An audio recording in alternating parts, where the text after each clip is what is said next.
সালামু আলাইকুম সবাইকে। কি অবস্থা সবার? সবাই বলো আগে কেমন আছো এমন একটা রৌদ্রতপ্ত সময়। যদিও পড়ন্ত বিকেল, দিনের গরম অনেকটাই কমে গেছে। ঘড়িতে সময় 5টা বেজে 4 মিনিট। একটু যান্ত্রিক গোলযোগের কারণে আমাদের 4টা মিনিট দেরি হলো ক্লাসটা শুরু করতে করতে। এবং অনেকে অলরেডি লেখা শুরু করেছো দেখছি আমি চ্যাটে, আজকে কি ক্লাস হবে না, আজকে কি ক্লাস হবে না, আজকে কি ক্লাস হবে না। অবশ্যই আজকে ক্লাস হবে, তোমরা দেখতে পাচ্ছ যে আমরা ক্লাস শুরু করে দিলাম। আর একসাথে অনেকে আমাকে সালাম দিচ্ছ, সবাইকে একসাথে বলছি ওয়ালাইকুম আসসালাম ওয়া রাহমাতুল্লাহি ওয়া বারাকাতু। তোমরা সবাই অনেক ভালো আছো বলে আমি বিশ্বাস করি এবং আলহামদুলিল্লাহ আমি বেশ ভালো আছি। অনেকে আমাকে এখনো ঈদ মোবারক জানাচ্ছ। আমি যদিও অনেক দিন পেরিয়ে গেছে ঈদের, তারপরেও বলছি ঈদ মোবারক। এবং অনেকে আমাকে কুশলাদি জিজ্ঞাসা করছো, তাদেরকে বলছি আলহামদুলিল্লাহ আমি বেশ ভালো আছি। এবং যারা সালাম দিলে তাদের সবাইকে আমি একযোগে সালামের উত্তরও দিয়ে দিয়েছি। আজকে আমরা নামাজের জন্য 10 মিনিট বিরতি চাচ্ছিল জাওয়াদ আমাকে। একটু তোমরা বলো যে কোন সময়টাতে বিরতি দিলে তোমাদের জন্য ভালো হয়, আমি সেই সময়টাতে তোমাদেরকে নামাজের জন্য বিরতি দিব। আর মাশরুবা আমাকে জিজ্ঞাসা করেছে চট্টগ্রামে আমি এসেছিলাম কিনা। হ্যাঁ মাশরুবা, আমি গত 8-10 দিন আগে চট্টগ্রাম গিয়েছিলাম। আমি চট্টগ্রামের জিসি মোড়ের ওইদিকে ছিলাম এবং আমি বহদ্দার হাটের ওইদিকেও গিয়েছিলাম একটা কাজে, দামপাড়ার ওখানেও। শুদ্ধ বানান নিয়ে ভিডিও অনেক ভালো লাগে সাজিদ বলল। থ্যাংক ইউ সাজিদ, ইনশাল্লাহ আমরা আরো এরকম ভিডিও বানাবো সময় পেলেই। আমাদের বাংলায় মূলত মানুষ অনেক কম। তোমাদের হিরণময় ভাই আগে বাংলার শুধু আমাদের এই নলেজ টিম, অর্থাৎ যারা হচ্ছে তোমাদের একাডেমিক প্রোগ্রাম নিয়ে কাজ করে তাদের হয়ে কাজ করতো। কিন্তু এখন এখন উনি অ্যাডমিশন টিমে অনেক বড় একটা গুরুদায়িত্ব পালন করছে। বলা যায় রীতিমতো বাংলার পুরো বিষয়টাই উনি দেখছেন। আসলে বাংলা বিষয়টা কেমন জানো, যে আমরা এটাকে মাতৃভাষা বলে অনেক ক্ষেত্রেই একটু তুচ্ছ তাচ্ছিল্য করি, যে মনে করি যেটা এমনিই পারবো, এটা বাংলা দূর বেটা, এটা পড়ার কি আছে, এটা পাগলেও বাংলা পারে, এমনিই লিখে দিয়ে আসবো। তুমি একটু ডেটা দেখো যে বিগত 10 বছরে মানুষের A+ মিস হয়েছে যে বিষয়গুলোতে, এসএসসি তে এইচএসসি তেও, তার মধ্যে সবচেয়ে বেশি মিস হয়েছে বাংলায়। আর ভালো বাংলা পারলে সেটার অনেক বড় সুফল পাওয়া যায় পরবর্তীতে ভর্তি পরীক্ষায়, এবং আরো সুফল পাওয়া যায় পরবর্তীতে চাকরির পরীক্ষায়। ধরলাম অতদূর পর্যন্ত না গেলাম চাকরির পরীক্ষা, অন্তত ভর্তি পরীক্ষা পর্যন্ত। আর যদি কিছু নাই হয়, নিজের মায়ের ভাষা সেটা যদি আমরা একটু ভালো মতো না জানি, তাহলে কেমন হয় বিষয়টা? বিষয়টা ভালো হয় না। একজন জিজ্ঞেস করেছে আমি কি কখনো চাঁদপুর গিয়েছি নাকি। আরেফিন, আমার গ্রামের বাড়ি চাঁদপুর। চাঁদপুরে আমি জীবনে অজস্রবার গিয়েছি। চাঁদপুরের কচুয়াতে আমার গ্রামের বাড়ি। জিসান জাকারিয়া ভাই কি শিক্ষতে নেই, ওনার ব্যক্তিগত কিছু কারণে এই মুহূর্তে আমাদের সঙ্গে ক্লাস বা কোনো কিছুর সঙ্গে জিসান জাকারিয়া ভাই এই মুহূর্তে দেশেই নাই আজকে অনেকদিন ধরে। আহ মাইশার প্রশ্নের উত্তর মাইশা আশা করি পেয়েছো। আলহামদুলিল্লাহ আমি বেশ ভালো আছি, আমি বেশ ভালো আছি আলহামদুলিল্লাহ। আচ্ছা, মুন্সিগঞ্জে আমি গিয়েছি, কিশোরগঞ্জেও গিয়েছি। আমি ভৈরবের উপর দিয়ে কয়েকদিন আগেই গেলাম। পঞ্চগড়ে আমার কখনো যাবার সৌভাগ্য হয়নি, কিন্তু জীবনে বহুবার পঞ্চগড় এক্সপ্রেসে আমি চড়েছি। আমার কিছু আত্মীয় স্বজন আছে যারা পঞ্চগড় থাকে। হ্যাঁ, থ্যাংক ইউ। আমি তাহলে আজকে আর এখন কথা বাড়াবো না, আমরা এখন সবার জন্য মেসেজটা অফ করে দিব। সো আমরা এখন মেসেজটা পজ করে দিচ্ছি, চ্যাটটা। তোমরা ঝটপট খাতা কলম নিয়ে বসে যাও। এই তোমাদের কোয়ার্টারের শুরুর দিকে আমি আবারও মনে করিয়ে দিচ্ছি, বাংলার জন্য আমাদের একটা নির্দিষ্ট খাতা থাকবে। বাংলা প্রথম পত্রের জন্য একটা, বাংলা দ্বিতীয় পত্রের জন্য একটা। যদি এটা হয় তাহলে সবচেয়ে ভালো। যদি এটা নাও হয়, অন্তত বাংলা প্রথম পত্র দ্বিতীয় পত্র দুটো মিলিয়ে হলেও একটা খাতা থাকা আমাদের জন্য বাধ্যতামূলক। এটা আমাদের থাকতেই হবে। আমরা একই খাতায় হরেক রকম জিনিস লিখব এবং পরীক্ষার আগ মুহূর্তে আমরা সেটা নিয়ে একটা হযবরল অবস্থায় চলে যাব। এইরকম বিশ্রী কোনো কিছু হোক তোমাদের জীবনে, সেটা আমি চাই না। এবং আমি ক্লাসে যা যা বলবো অবশ্যই তোমরা সেগুলো মনোযোগ দিয়ে নোট ডাউন করবা। ক্লাস শেষে হাতে 5 থেকে 10 মিনিট সময় নিয়ে সেটাই আবার গুছিয়ে লিখবা। ওই নোটটাই হয়ে যাবে তোমার সবচেয়ে বড় অ্যাসেট। পরীক্ষার আগে তোমার অন্য কোনো গাইড বই, ইউটিউব ভিডিও ধর্ণা দেওয়া, অ্যাপে গিয়ে হাজারটা জিনিস খোঁজা, এমন কিছুরই প্রয়োজন নাই। তুমি শুধু এই খাতাটা দেখবা বাংলার জন্য। আমি তোমাকে চ্যালেঞ্জ দিয়ে বলতে পারি, ওই খাতাটাই যথেষ্ট তোমাকে খুব ভালো নম্বর এনে দেবার জন্য। কিন্তু তোমরা আরো একটা বিষয় খেয়াল করবা, আমি ক্লাসে পড়ানোর মাঝখানে কোনো প্রশ্ন নেই না, কোনো প্রশ্ন নিবও না। প্রশ্ন করার জন্য আমি সময় দিই, তখন তোমরা প্রশ্ন করবা এবং তোমরা সেটার উত্তর পাবা। এবং আমার অভিজ্ঞতায় আমি বুঝতে পারি শিক্ষার্থীরা কোথায় আটকাতে পারে, কোথায় প্রশ্ন করতে পারে। তোমার মনে একটা প্রশ্ন জাগতেই পারে, তুমি আমার লেকচারের মধ্যে থাকো, হয়তো পরবর্তী 1-2 মিনিটের মধ্যেই তুমি সেটার উত্তর পেয়ে যাবে। তারপরেও যদি না পাও, তোমার প্রশ্নটা লিখে রাখো। যখন প্রশ্নোত্তরের সময় আসবে, তুমি যখন আমাকে প্রশ্নটা করবা, ইনশাল্লাহ আমি অবশ্যই সেটার উত্তর দেবার সর্বাত্মক চেষ্টা করব।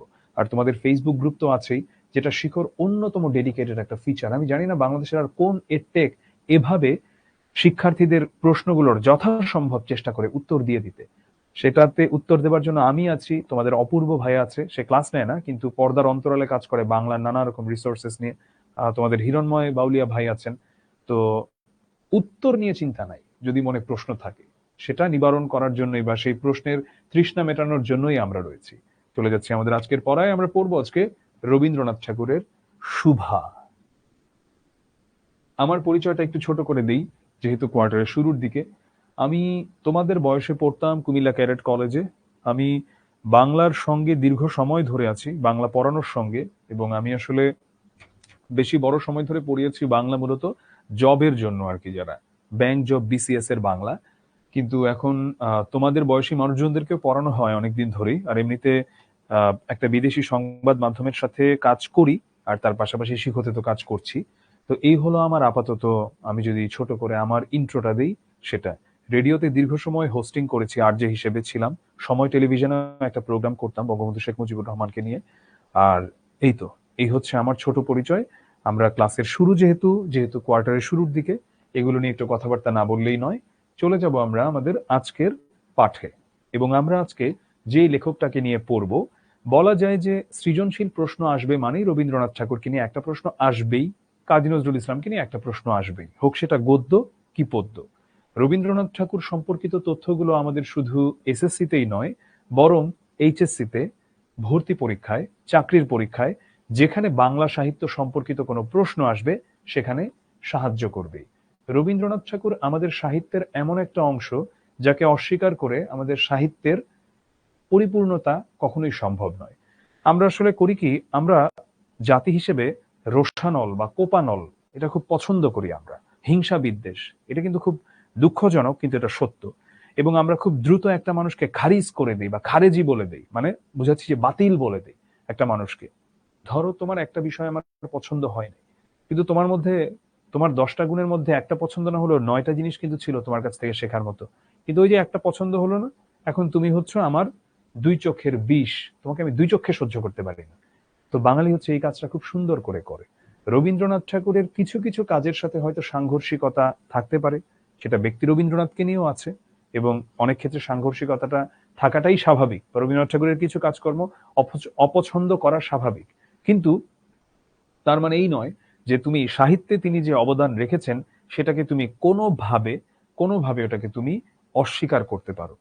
তাই রবীন্দ্রনাথ ঠাকুরকে নিয়ে বললাম যে রবীন্দ্রনাথ ঠাকুর যখন জন্মগ্রহণ করেন 1861 সালে, এবং পরবর্তীতে তিনি যখন মৃত্যুবরণ করেন 1941 সালে, তো রবি ঠাকুর আমাদের এই ভাষাটাকে নিয়ে একটা কথা তিনি বলেছেন বাংলাকে নিয়ে, যে আমার অনেকটা গড়ে নিয়ে বাংলাকে প্রকাশ করতে হয়েছে। অনেকটা গড়ে নিয়ে তিনি কেন বলেছেন এই কথাটা? কারণ অনেক ক্ষেত্রেই আমরা বলতে পারি না পৃথিবীর অন্যান্য বেশ কিছু ভাষার তুলনায় বাংলার সমৃদ্ধি নিয়ে। অবশ্যই বাংলা যথেষ্ট সমৃদ্ধ ভাষা, কিন্তু এরপরেও রবীন্দ্রনাথ ঠাকুর যেভাবে বা যা প্রকাশ করেছেন তার গানে বলো, তার কবিতায় বলো। রবীন্দ্রনাথ ঠাকুরকে নিয়ে কবির সুমনের খুব সুন্দর একটা কথা আছে। রবীন্দ্রনাথ ঠাকুর মানুষটা ছিলেন এক বিদ্রোহী। তিনি কথা বলেছেন সমাজের নানা রকম অসঙ্গতি, সমাজের নানা রকম অড বিষয়, বা যেগুলো আসলে এইভাবে হওয়া উচিত না কিন্তু এইভাবে হচ্ছে, সেগুলো নিয়ে। তো হায় রে বাঙালি, আমরা লোকটাকে জায়গা দিলাম ভজনালয়, লোকটাকে আমরা বানালাম একটা পূজার বিষয়াদি। তো যাই হোক, আমরা আজকে যে গল্পটা পড়বো শুভা, আমরা সেখানেও দেখতে পাবো যে একটা প্রতিবন্ধী মেয়ে, সে হতেই পারে একজন মানুষ প্রতিবন্ধী, বাক প্রতিবন্ধী হয়ে জন্মগ্রহণ করে, যে কথা বলতে পারে না, বোবা। কিন্তু তাকে সমাজ জায়গা দেওয়া তো দূরে থাক, অন্যরা যেমন তার থেকে দূরে সরে থাকে, এমনকি তার বাবা মা পর্যন্ত, মূলত তার বাবা বাণীকণ্ঠ, যিনি মানে নাম বাণীকণ্ঠ, যিনি তার মেয়েকে অত্যন্ত ভালোবাসেন, কিন্তু তার মা সবসময় নিজের গর্ভের কলঙ্ক বলে মনে করেন আমাদের আজকের এই গল্পের মূল চরিত্র শুভাকে। আমরা গল্পের প্লট ধরে আগাবো এবং আমরা দেখব যে কিভাবে একজন প্রতিবন্ধী মানুষের জীবনেও আর অন্য 8-10টা মানুষের জীবনের কাহিনীগুলো ঘটে।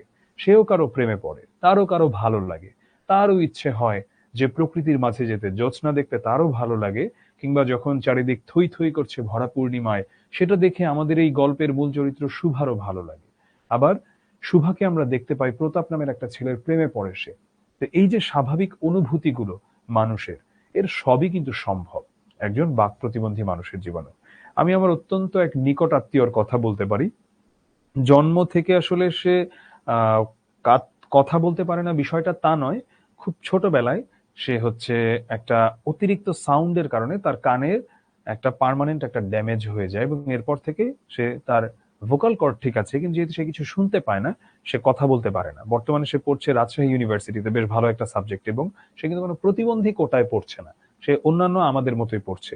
শুধু তাই নয়, ওর বাসা রাজশাহী দেখে ও রাজশাহীতে আছে, যেহেতু সেখানে তার বাবা মার তাকে কেয়ার করতে হয় আলাদা করে, কারণ আর ৮-১০টা মানুষের মতো সে নয়, বা আর ৮-১০টা মানুষের সাথে সবসময় চাইলেও সে থাকতে পারে না, কারণ আমরা এখনো মানসিকভাবে এতটা উদার নই।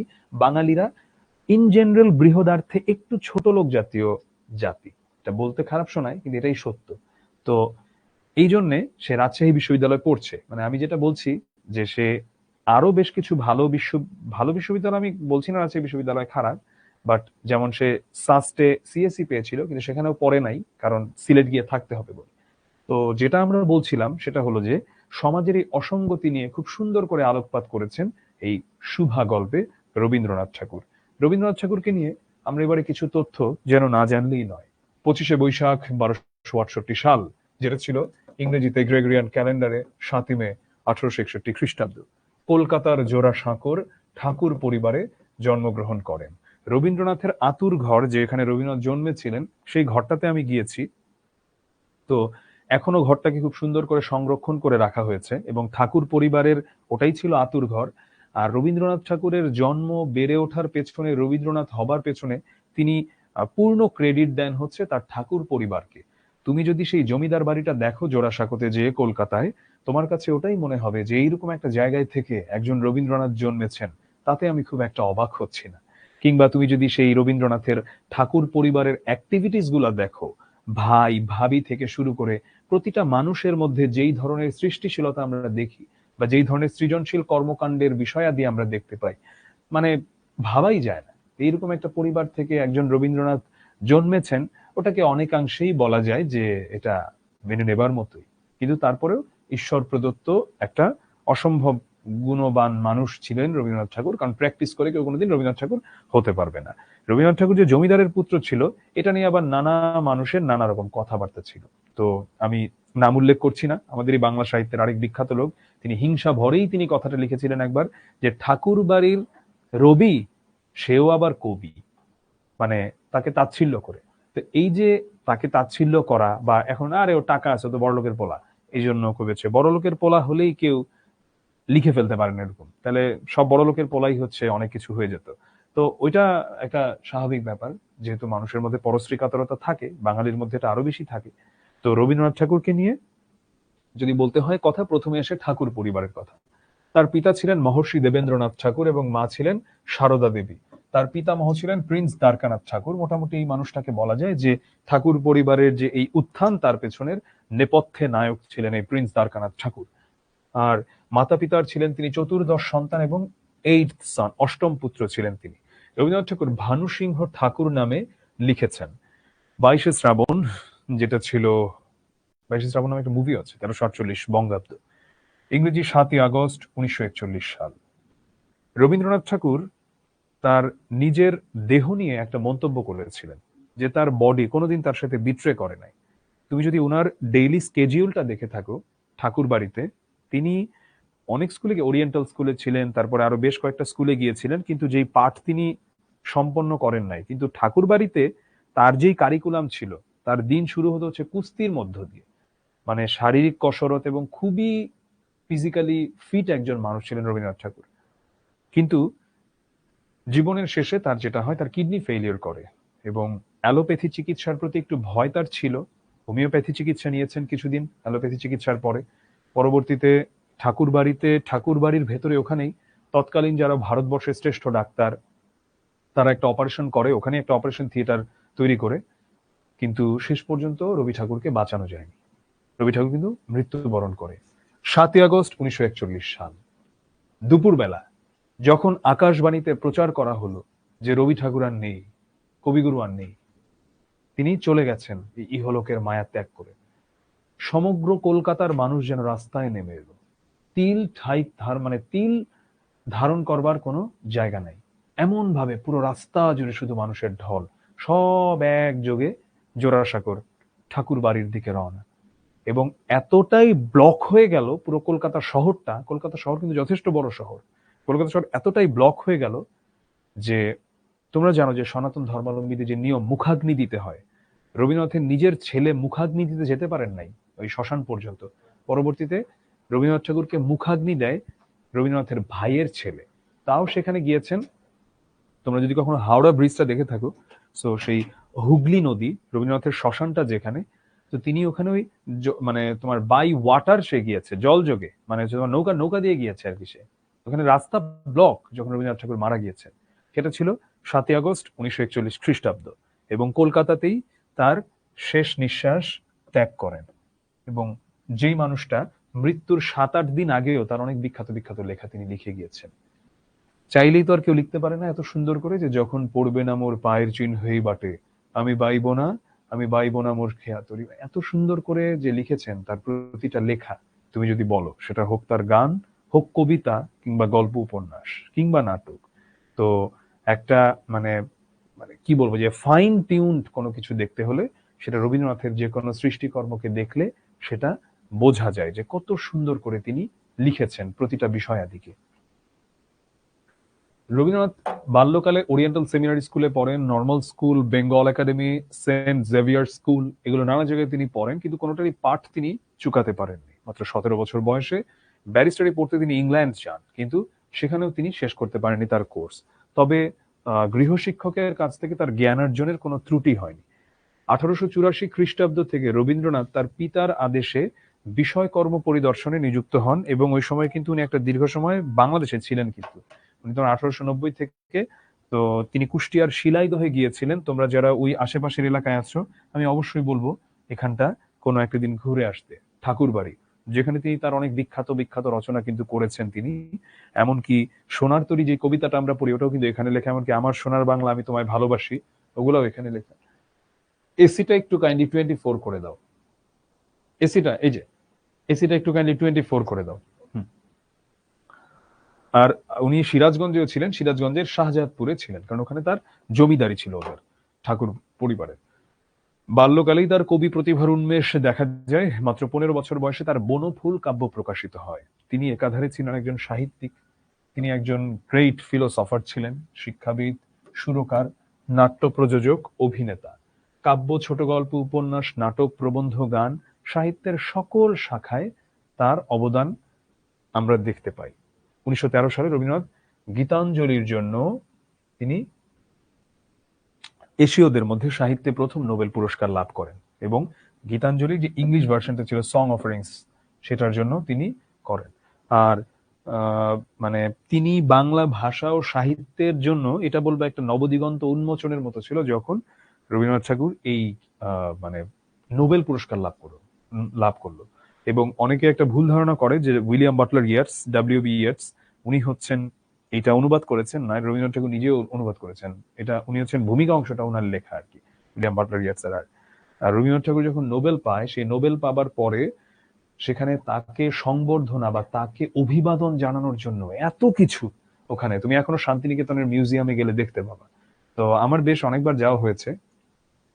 তো সেখানে দেখা গেছে যে আমাদের এই ঢাকা, বাংলাদেশের কুমিল্লার বিভিন্ন ছোট ছোট ছোট বাচ্চাদের একটা সংগঠন, এলাকা ভিত্তিক, ওরাও পাঠিয়েছে ওইসব কাগজ এখনো ওখানে রেখে দেওয়া আছে রবীন্দ্রনাথ ঠাকুর যখন নোবেল পুরস্কার লাভ করলেন। আর রবীন্দ্রনাথ ঠাকুর অক্সফোর্ড ইউনিভার্সিটি থেকে ডি.লিট পেয়েছিলেন, সেটা তিনি পান তার মৃত্যুর 1 বছর আগে। 1941 সালে তিনি মৃত্যুবরণ করেন, 1940 সালে তিনি পান। আমাদের ঢাকা বিশ্ববিদ্যালয় থেকে ডি.লিট দিয়েছিল, সেটা দিয়েছিল 1936 সালে। রবীন্দ্রনাথ ঠাকুরের কাব্য এখানে বোঝানোর কিছু নাই, এখানে জাস্ট আমি লিখে রাখলাম। এবং এই কাব্যগুলো হচ্ছে তুমি, রবীন্দ্রনাথ ঠাকুরের কাব্যগুলো তুমি কাব্য, নাটক, উপন্যাস সব মুখস্থ রাখতে হবে আমাদেরকে। দুঃখজনক হলো সত্য যে আমাদেরকে এগুলো মুখস্থ না রাখলে আমরা অবজেক্টিভে পার পাইতে পারবো না, কারণ এখান থেকে প্রশ্ন আসা খুবই স্বাভাবিক রবীন্দ্রনাথের যত সাহিত্যকর্ম আছে। আচ্ছা, আমি একটু চ্যাটটা রিজুম করি, কাইন্ডলি একটু চ্যাটটা রিজুম করো। আমি একটু তোমাদের কাছে জানতে চাই আমরা যেই গতিতে যাচ্ছি এবং যেভাবে যাচ্ছি, ইজ এভরিথিং ফাইন? তোমাদের কাছে কি ভালো মনে হচ্ছে আমরা যেভাবে পড়াচ্ছি? চ্যাটটা একটু রিজুম করো, একটু তোমরা লিখো, আমি তোমাদের রিপ্লাই চাই। তোমরা লিখো। ঠিকঠাক মতো তোমরা বুঝতে পারছো? ঠিক আছে, হ্যাঁ।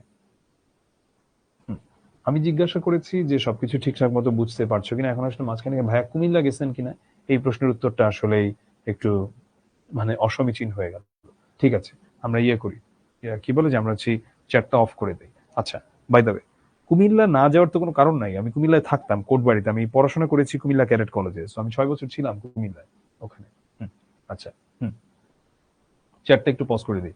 ঠিক আছে, পজ করা হয়ে গেছে না চ্যাটটা? ঠিক আছে, আমরা মূল গল্পে যাই। শুভা, মেয়েটির নাম যখন সুভাষিনী রাখা হইয়াছিল, তখন কে জানিত সে বোবা হইবে। বাংলায় সুভাষিনী শব্দের মানে হচ্ছে যে খুব সুন্দর করে কথা বলে। তাহার দুটি বড় বোনকে সুকেশিনী ও সুহাসিনী নাম দেওয়া হইয়াছিল। সুকেশিনী মানে যার চুল অনেক সুন্দর, সুহাসিনী মানে যেই নারীর হাসি অনেক সুন্দর। তাই মিলের অনুরোধে তাহার বাপ ছোট মেয়েটির নাম সুভাষিনী রাখে। এখন সকলে তাহাকে সংক্ষেপে শুভা বলে। দস্তুর মতো অনুসন্ধান মানে যথাসাধ্য যতটুকু চেষ্টা করা যায় ততটুকু অনুসন্ধান ও অর্থ ব্যয়ে বড় দুটি মেয়ের বিবাহ হইয়া গেছে। মানে যথাসম্ভব চেষ্টা করে ভালো মতো একটা সম্বন্ধ খুঁজে টাকা পয়সা খরচ করে বড় দুইটা মেয়ের বিয়ে দিয়ে দেওয়া হয়ে গেছে। এখন ছোটটি পিতামাতার নীরব হৃদয় ভারের মতো বিরাজ করিতেছে। এটা খুব গুরুত্বপূর্ণ অনুধাবনমূলকের জন্য। এই নীরব হৃদয় ভার, নীরব হৃদয় ভার বলতে কি বোঝানো হচ্ছে? মানে এই হৃদয়ের ভারটা হচ্ছে বুকের সেই চাপা কষ্টের মতো, যেটাকে না পারছে সহ্য করতে, না পারছে সেটাকে বলে ফেলতে।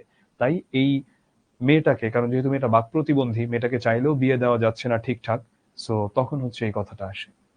যে কথা কয় না সে যে অনুভব করে, ইহা সকলের মনে হয় না। এই জন্য তাহার সাক্ষাতে সকলেই তাহার ভবিষ্যৎ সম্বন্ধে দুশ্চিন্তা প্রকাশ করিত। সে যে বিধাতার অভিশাপ স্বরূপে তাহার পিতৃগৃহে আসিয়া জন্মগ্রহণ করিয়াছে, এ কথা সে শিশুকাল হইতে বুঝিয়া লইয়াছিল। সে বুঝেছে যে মানুষজন তাকে বলতো যে সেটা অভিশাপের মতো, এবং মানুষজন বুঝতো না। মানুষজন মনে করে যে একটা মানুষ যদি বোবা হয় বা খোড়া হয়, তার মনে বোঝে তার অনুভূতির অংশ কাজ করে না। অনুভূতি তো অনুভূতির জায়গায়, সেটা তো কাজ করেই। তাহার ফল এই হইয়াছিল, সাধারণের দৃষ্টিপথ হইতে সে আপনাকে গোপন করিয়া রাখিতে সর্বদাই চেষ্টা করিত। মনে করিত আমাকে সবাই ভুলিলে বাঁচি, কিন্তু বেদনা কি কেহ কখনো ভোলে? পিতামাতার মনে সে সর্বদাই জাগরূক ছিল। আচ্ছা, সাধারণের দৃষ্টিপথ হইতে সে আপনাকে মানে নিজেকে সে গোপন করে রাখতে সবসময় চেষ্টা করতো। কেন এটা করতো? দেখো, তোমাদের এমন অনেক আত্মীয় স্বজন আছে না, যে দেখা যায় তার সাথে দেখা হলে সে এমন এমন বিব্রতকর কথা বলে বা এটা এটা বলে যেটা তোমার মনে কষ্টের মতো বা খোঁটা দেবার মতো। তুমি কিন্তু পারতপক্ষে চাও তার সাথে তোমার দেখা না হোক, তার সাথে দেখা হলেও তুমি চেষ্টা করো একটু পালায় পালায় থাকতে, এরকম। তো সে ওইটা মানে ভাবতো যে ওকে যদি সবাই ভুলে যায় তাহলে ও বাঁচে, কিন্তু বেদনা কি কেউ কখনো ভোলে? দেখো, তোমার সাথে ভালো কি ঘটেছিল তার এমন অনেক কিছু তুমি মনে করতে পারবে না, কিন্তু তোমার সাথে জীবনে খারাপ খারাপ কি হয়েছে এটা কিন্তু তুমি ভুলতে পারো নাই। কোনো মানুষই সেটা ভুলতে পারে না। এবং তার পিতামাতার মনে সে সর্বদাই এটা জাগরুক ছিল, মানে জাগ্রত ছিল। ও যে একটা অপয়া বা ও যে একটা অভিশাপ, এইরকম একটা ধ্যান ধারণা। বিশেষত তাহার মা তাহাকে নিজের একটা ত্রুটি স্বরূপ দেখিতেন। এই যে ওর মা মনে করতো যে ওর মায়ের নিজের একটা ভুলের ফসল হচ্ছে আজকের এই সুভাষিনী। কেননা মাতা পুত্র অপেক্ষা কন্যাকে নিজের অংশরূপে দেখেন। কন্যার কোনো অসম্পূর্ণতা দেখিলে সেটা যেন বিশেষ রূপে নিজের লজ্জার কারণ বলিয়া মনে করেন। বরঞ্চ কন্যার পিতা বাণীকণ্ঠ সুভাকে তাহার অন্য মেয়েদের অপেক্ষা যেন একটু বেশি ভালোবাসিতেন, কিন্তু মাতা তাহাকে নিজের গর্ভের কলঙ্ক জ্ঞান করিয়া তাহার প্রতি বড় বিরক্ত ছিলেন। বাণীকণ্ঠ বেশ ভালোবাসতো, মানে ওর বাবা, এই ক্যারেক্টারটাকে আমরা এখানে পেলাম বাণীকণ্ঠ। কিন্তু ওর মা সবসময় মনে করতো কি, যে তার গর্ভের একটা কলঙ্ক হচ্ছে এই শুভা। শুভার কথা ছিল না, কিন্তু তাহার সুদীর্ঘ পল্লব বিশিষ্ট বড় বড় দুটি কালো চোখ ছিল, এবং তাহার ওষ্ঠাধর ভাবের আভাস মাত্রে কচি কিশলয়ের মতো কাঁপিয়া উঠিত। মানে বোঝাচ্ছে যে ওর ঠোঁটগুলোও কাঁপতো। এবং ও হয়তো বা কথা বলতে পারতো না, কিন্তু তার মানে এই নয় যে তার চোখ মুখের অভিব্যক্তি দিয়ে সে অনুভূতিকে ব্যক্ত করতে পারতো না। সেটাকে সে ঠিকই ব্যক্ত করতে পারতো। কথায় আমরা যে ভাব প্রকাশ করি সেটা আমাদিগকে অনেকটা নিজের চেষ্টায় গড়িয়া লইতে হয়, কতকটা তর্জমা করার মতো। মানে তর্জমা করা বলতে বলতে পারেন একটা অনুবাদ করার মতো। সকল সময় ঠিক হয় না, ক্ষমতার অভাবে অনেক সময় ভুলও হয়। মানে আমরা যে কথা বলি, অনেকেই তো আছে, ধরো অনেকের কথা ইন্টারেস্টিং লাগে না, বুঝায় বলতেও পারে না, কি বলতে চায় নিজেও বুঝে না, অন্য জনেরও বুঝে না। কিন্তু কালো চোখকে কিছু তর্জমা করিতে হয় না, এটা বুঝাচ্ছে কালো চোখকে কিছু, এটাও খুব গুরুত্বপূর্ণ তোমাদের সৃজনশীলের জন্য এই লাইনটা। কালো চোখকে কিছু তর্জমা করিতে হয় না, এটাতে বোঝাচ্ছে আসলে যে শুভা যেহেতু কথা বলতে পারতো না, তার চোখে মুখের অভিব্যক্তি এতটাই স্পষ্ট এবং এতটাই তীক্ষ্ণ ছিল যে তুমি সেই অভিব্যক্তি দিয়েই বুঝে যাবে আসলে সে কি বোঝাতে চাচ্ছে বা কি বলতে চাচ্ছে। তাহার উপরে ছায়া ফেলে, ভাব আপনি তাহার উপরে কখনো প্রসারিত কখনো মুদিত হয়। মুদিত মানে হচ্ছে ঘুমিয়ে যাওয়া বা চোখ বন্ধ করা, এটা বোঝায় আর কি।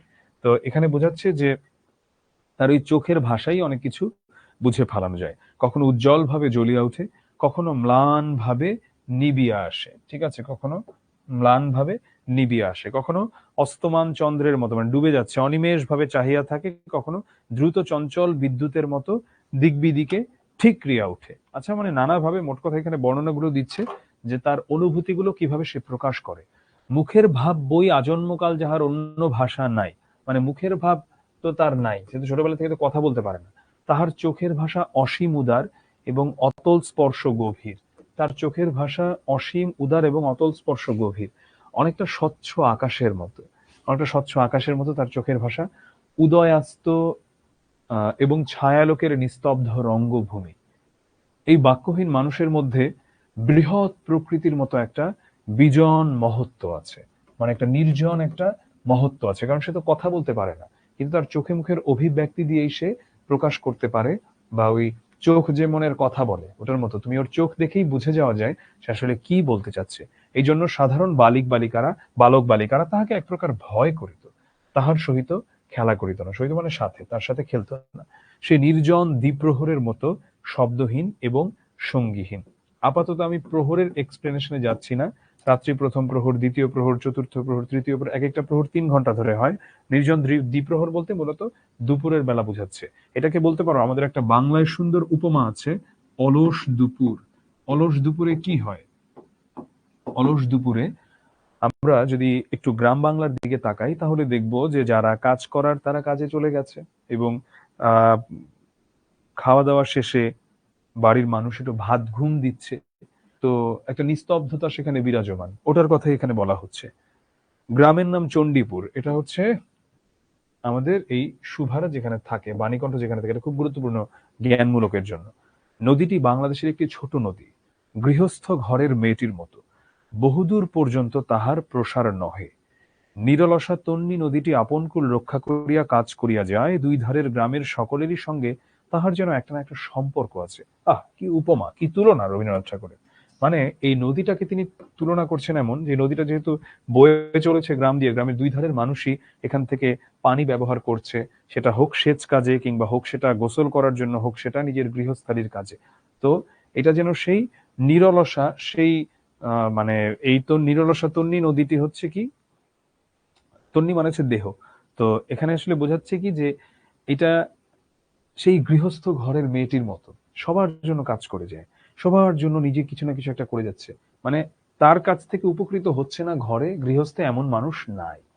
দুই ধারে লোকালয় এবং তরু ছায়া ঘন উচ্চ তট, আচ্ছা মানে সেখানে গাছগাছালি আছে এবং উঁচু তট পার, নিম্নতল দিয়া গ্রাম লক্ষ্মী স্রোতস্বিনী।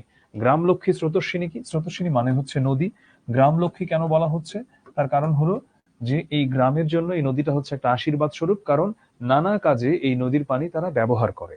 আত্মবিস্তৃত দ্রুত পদক্ষেপে প্রফুল্ল হৃদয়ে আপনার অসংখ্য কল্যাণ কার্যে চলিয়াছে। আচ্ছা, আত্মবিস্তৃত দ্রুত পদক্ষেপে মানে নিজেই যেন নিজের কার্যক্রম ভুলে যায় এরকম তাড়াতাড়ি তাড়াতাড়ি করে চলে যাচ্ছে, প্রফুল্ল হৃদয়, খুব খুশি মনে, এবং অনেক ভালো কাজে সবার কাজে আসছে এই নদীটা। বাণীকণ্ঠের ঘর নদীর একেবারে উপরেই, তাহার বাখারির বেড়া। এটা হচ্ছে কি যে অনেকে প্রশ্ন করলো যে বাখারির বেড়া কি, আটচালা কি, গোয়াল ঘর, ঢেকিশালা, খড়ের স্তূপ। মোট কথা এখানে আসলে বোঝানো হচ্ছে ওর ঘরের বর্ণনা, আর কিছু নয়। তেঁতুলতলা, আম কাঁঠাল এবং কলার বাগান, নৌকাবাহী মাতৃরই দৃষ্টি আকর্ষণ করে। আচ্ছা, যেহেতু ওর ঘরটাতে আমরা দেখতে পাচ্ছি যে ওর পরিবারে হচ্ছে অনেক কিছু আছে, তো এখান দিয়ে যেই নৌকা দিয়ে যায় নদী দিয়ে, তার দৃষ্টি আকর্ষণ করে এই গার্হস্থ সচ্ছলতার মধ্যে। সচ্ছল পরিবার ওরা।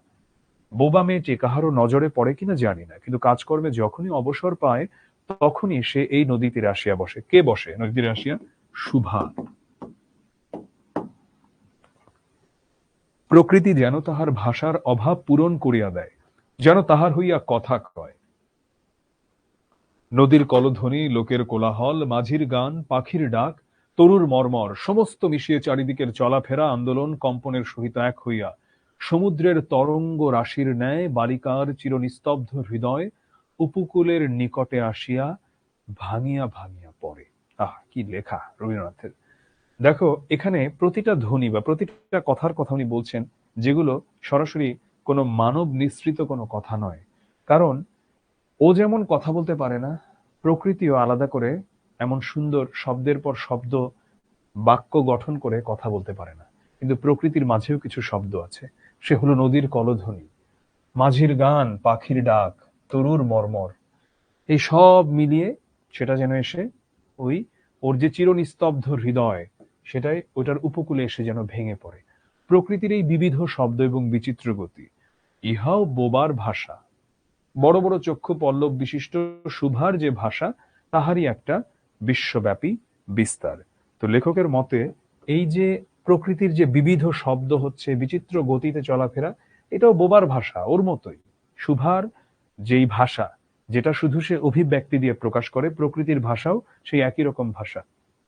ঝিল্লি রবপূর্ণ, মানে ঝিঝি পোকার ডাকে একদম পরিপূর্ণ। তৃণভূমি হইতে শব্দাতীত নক্ষত্রলোক পর্যন্ত কেবল ইঙ্গিত, ভঙ্গি, সঙ্গীত, ক্রন্দন এবং দীর্ঘ নিঃশ্বাস।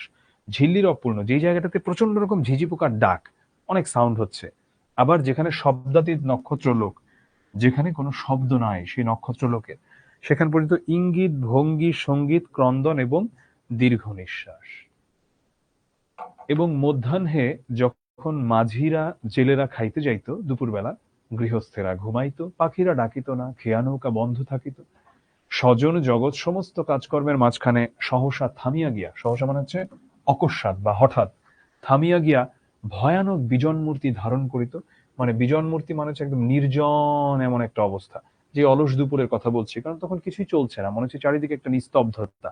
এবং সেই নিস্তব্ধতা কিন্তু অনেক সময় ভয়ঙ্কর একটা অবস্থায় রূপ নেয়। তুমি কেন রাতের বেলা একা কবরস্থানের পাশ দিয়ে বা শ্মশান ঘাটের পাশ দিয়ে যেতে তোমার একটু একটু ভয় লাগে, বা যে কোনো মানুষের ভয় লাগে? তার কারণ কি? এর অন্যতম কারণ কিন্তু এক অদ্ভুত নিস্তব্ধতা। যদি ওখানে অনেক সাউন্ড থাকতো, অনেক মানুষ কথা বলতো, একটা কিছু চলতো এখানে, তাহলে কিন্তু এটা ভয়ের কোনো কারণ ছিল না। তখন রুদ্র মহাকাশের তলে কেবল একটি বোবা প্রকৃতি এবং একটি বোবা মেয়ে। বোবা প্রকৃতি বলতে কেন আমরা বললাম প্রকৃতিকে বোবা?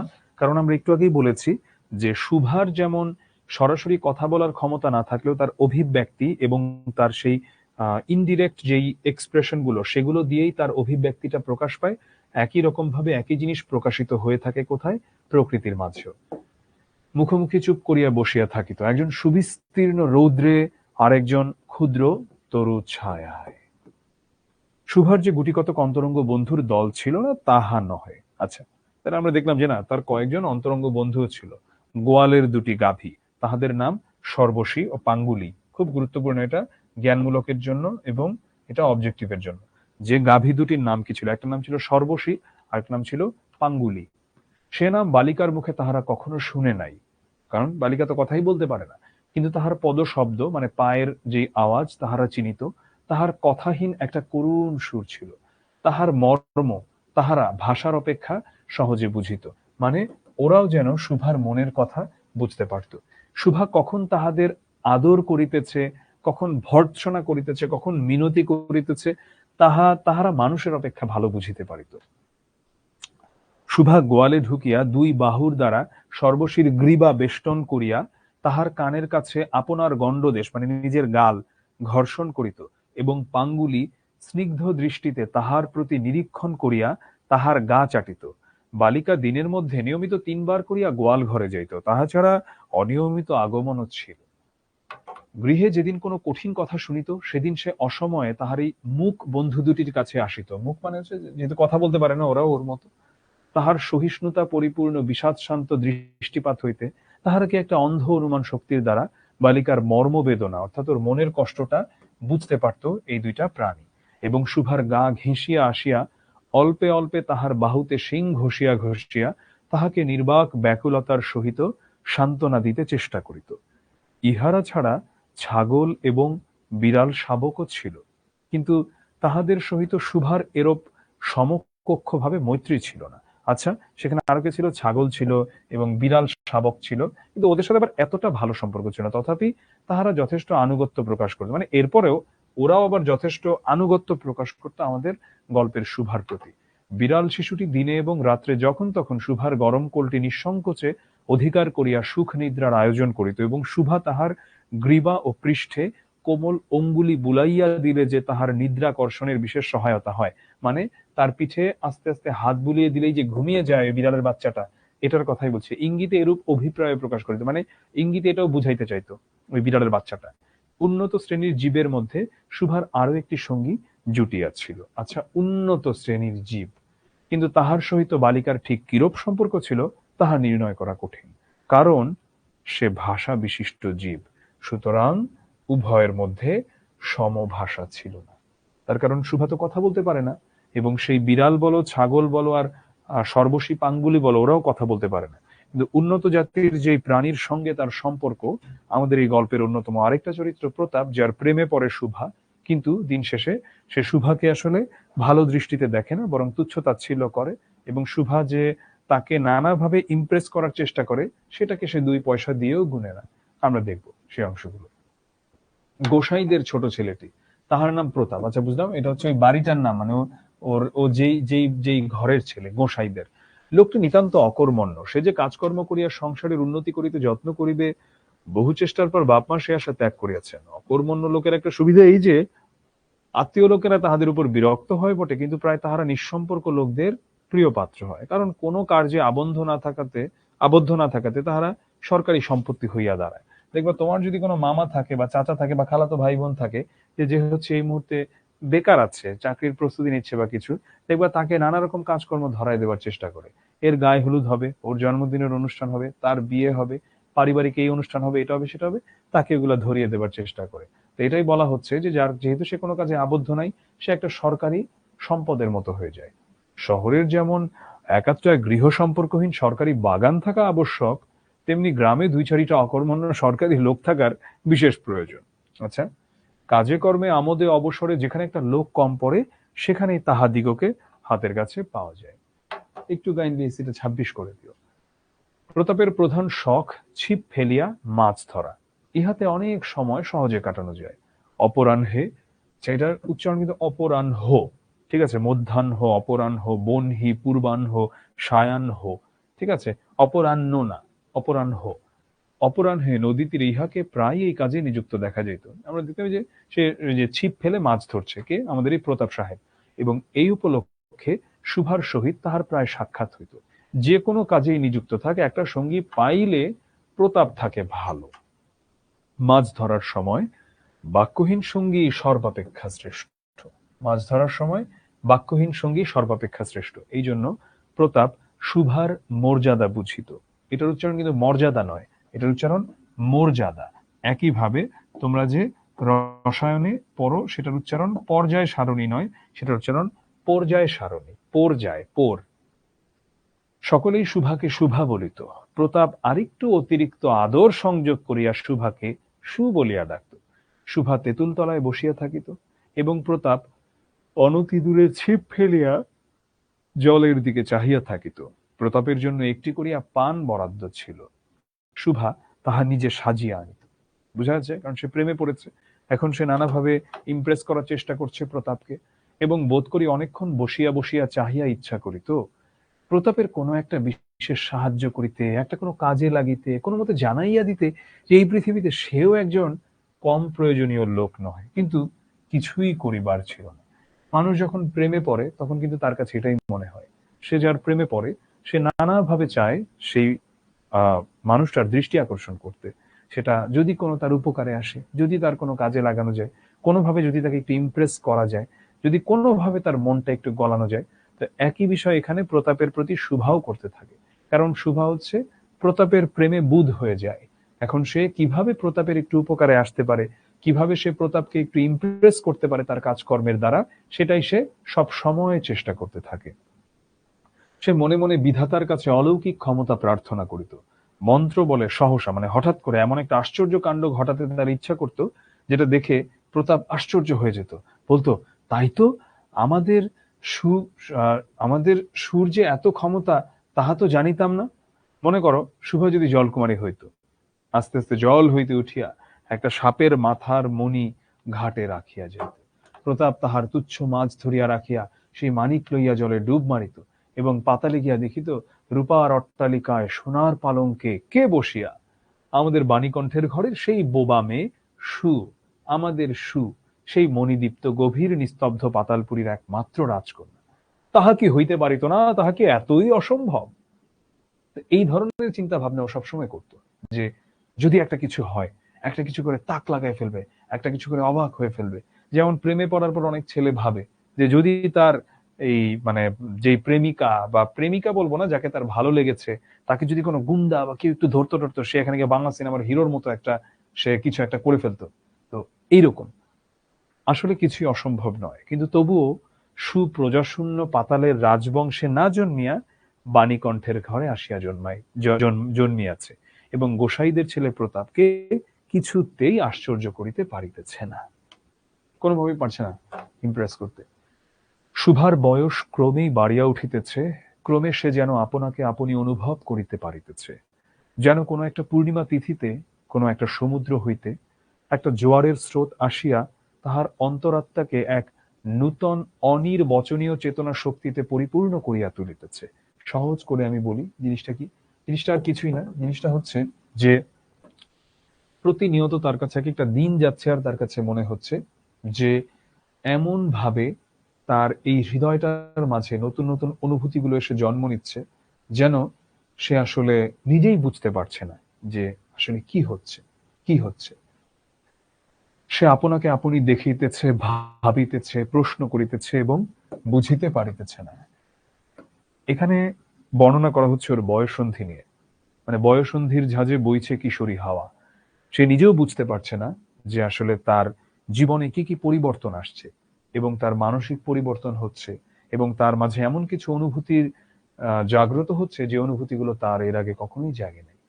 এইভাবেই হচ্ছে তার দিন যেতে লাগলো। গভীর পূর্ণিমা রাত্রে সে এক এক দিন ধীরে সে শয়ন গৃহের দ্বার খুলিয়া ভয়ে মুখ বাড়াইয়া বাহিরের দিকে চাহিয়া দেখে পূর্ণিমা প্রকৃতিও শুভার মতো একাকিনী সুপ্ত জগতের উপর জাগিয়া বসিয়া যৌবনের রহস্যে পুলকে বিষাদে অসীম নির্জনতার একেবারে শেষ সীমা পর্যন্ত এমনকি তাহা অতিক্রম করিয়াও থমথম করিতেছে। মানে সে যেন পূর্ণিমার সেই যে নিস্তব্ধতা, সেই থমথম করে যেই বয়ে চলা, যার বিস্তৃতি একদম সমুদ্র হিমাচল, তার সঙ্গেই যেন নিজেকে তুলনা করছে শুভা। একটি কথা কহিতে পারিতেছে না। এই নিস্তব্ধ ব্যাকুল প্রকৃতির প্রান্তে একটি নিস্তব্ধ ব্যাকুল বালিকা দাঁড়াইয়া। এই তো গেল তার মনের কন্ডিশন। এবারে আমরা চলে যাব আবার বাণীকণ্ঠ কি মনে করছে এই কন্যা দায়গ্রস্ত পিতার অবস্থাটা কি। এদিকে কন্যা ভারগ্রস্ত পিতামাতা, মানে কন্যা ভারগ্রস্ত বলতে বোঝাচ্ছে যে এই কন্যাকে বিয়ে দিতে পারলে সে বাঁচে, মানে কন্যা তার কাছে এখন অনেকটা সিন্দাবাদের ভূতের মতো, পারছে না তাকে ঘাট থেকে নামাতে। লোকেও নিন্দা আরম্ভ করিয়াছে, এমনকি এক ঘরে করিবে এমন জনরব শোনা যায়। এক ঘরে মানে হচ্ছে বলতে পারো বয়কট করে ফেলানো। তো এরকম কথাও শোনা যাচ্ছে। এটার একটা কারণ হচ্ছে পরশ্রী কাতরতা। আমাদের বিশ্ব সাহিত্য কেন্দ্রের প্রতিষ্ঠাতা শ্রদ্ধেয় আব্দুল্লাহ আবু সাইদ স্যার একটা সুন্দর কথা বলেছিলেন। পৃথিবীর অন্য ভাষায় আছে কিনা এই বিষয়ে আমরা জানি না, তবে বাংলা ভাষায় একটা শব্দ আছে পরশ্রী কাতরতা। শ্রী মানে কি? শ্রী মানে হচ্ছে ভালো। পরের স্ত্রী মানে অন্যের ভালো দেখে রীতিমতো কাতর, তুমি বিছানায় পড়ে যাচ্ছ এমন অবস্থা, অসুস্থ হয়ে যাচ্ছ তুমি। তো বাণীকণ্ঠের সাথেও সেটাই হয়েছিল। আমরা গল্পের শুরুর দিকেই বর্ণনা করেছি অত্যন্ত সচ্ছল পরিবারের সন্তান ছিল শুভা, এবং বাণীকণ্ঠ ওই গ্রামের মধ্যে অত্যন্ত সচ্ছল একটা পরিবার ছিল তাদের, এবং গ্রামের মানুষজনের এটা আসলে ঠিক এটা সহ্য হতো না। বাণীকণ্ঠের সচ্ছল অবস্থা, দুই বেলায় মাছ ভাত খায়, এই জন্য তাহার শত্রু ছিল। দেখো শত্রু থাকার কত ভ্যালিড রিজন, যে সে দুই বেলা মাছ ভাত খায় আর তার সচ্ছল অবস্থা। স্ত্রী পুরুষে বিস্তর পরামর্শ হইল, অর্থাৎ বাণীকণ্ঠ আর তার ওয়াইফ অনেক পরামর্শ করলো। কিছুদিনের মতো বাণী বিদেশে গেল, অবশেষে ফিরিয়া আসিয়া কহিল, চলো কলিকাতায় চলো। বিদেশ যাত্রার উদ্যোগ হইতে লাগিল। এই বিদেশ বলতে আসলে মানে অন্য একটা কান্ট্রি বোঝায় না, এখানে বিদেশ বলতে ধরো ওই ঢাকা থেকে সিলেট গিয়েছে, ওটাও এখানে বিদেশ হতে পারে। ধরলাম কেউ বর্ধমান থেকে কলকাতায় গেছে বা শিলিগুড়ি থেকে কলকাতায় গেছে, ওই রকম ভাবে বিদেশ যাত্রার আয়োজন হচ্ছে। কুয়াশা ঢাকা প্রভাতের মতো শুভার সমস্ত হৃদয় অশ্রু বাষ্প একেবারে ভরিয়া গেল। মানে ওর সেই অশ্রুগুলো ওর হৃদয়ের ভেতরে যত চাপা কষ্ট, সেটা যেন কুয়াশার মতো, সেটা যেন এক হয়ে এরকম জড়ো হয়ে গেল। একটা অনির্দিষ্ট আশঙ্কা বসে সে কিছুদিন হইতে ক্রমাগত নির্বাক জন্তুর মতো তাহার বাপ মায়ের সঙ্গে সঙ্গে ফিরিত, দাগর চক্ষু মেলিয়া তাহাদের মুখের দিকে চাহিয়া কি একটা বুঝিতে চেষ্টা করিত, কিন্তু তাহারা কিছু বুঝাইয়া বলিতেন না। ইতিমধ্যে একদিন অপরাহ্নে ছিপ ফেলিয়া প্রতাপ হাসিয়া কহিল, কিরে সু, তোর নাকি বর পাওয়া গেছে, তুই বিয়ে করতে যাচ্ছিস, দেখিস আমাদের ভুলিস নে। এই কথাটা কিন্তু বললো টিটকারি মেরে প্রতাপ, বলিয়া আবার মাছের দিকে মনোযোগ করিল। মর্মবিদ্ধ হরিণী ব্যাধের দিকে যেমন করিয়া তাকায়, নীরবে বলিতে থাকে, আমি তোমার কাছে কি দোষ করিয়াছিলাম। শুভা তেমনি করিয়া প্রতাপের দিকে চাহিল। দেখো কি উপমা, কি অপূর্ব লেখা। মর্মবিদ্ধ হরিণী অর্থাৎ ব্যাধ মানে হচ্ছে শিকারী। যখন একজন শিকারী শিকার করে একটা হরিণীকে, তখন হরিণী যেমন অসহায়ের মতো সেই শিকারীর দিকে চেয়ে বলে যে আমি কি এমন ক্ষতি করেছিলাম তোমার, তুমি কেন আমার হৃদয়টাকে হরণ করলে বা আমার প্রাণটাকে হরণ করলে। তো সেই হরিণী যেভাবে তাকায় সেভাবেই যেন শুভা প্রতাপের দিকে তাকিয়ে নীরবে বলতে থাকে, আমি তোমার কাছে কি দোষ করেছিলাম। সেদিন গাছের তলায় সে আর বসিল না। বাণীকণ্ঠ নিদ্রা হইতে উঠিয়া শয়ন গৃহে তামাক খাইতেছিলেন। শুভা তাহার পায়ের কাছে বসিয়া তাহার মুখের দিকে চাহিয়া কাঁদিতে লাগিল। অবশেষে তাহাকে সান্ত্বনা দিতে গিয়া বাণীকণ্ঠের শুষ্ক কপলে অশ্রু গড়াইয়া পড়িল।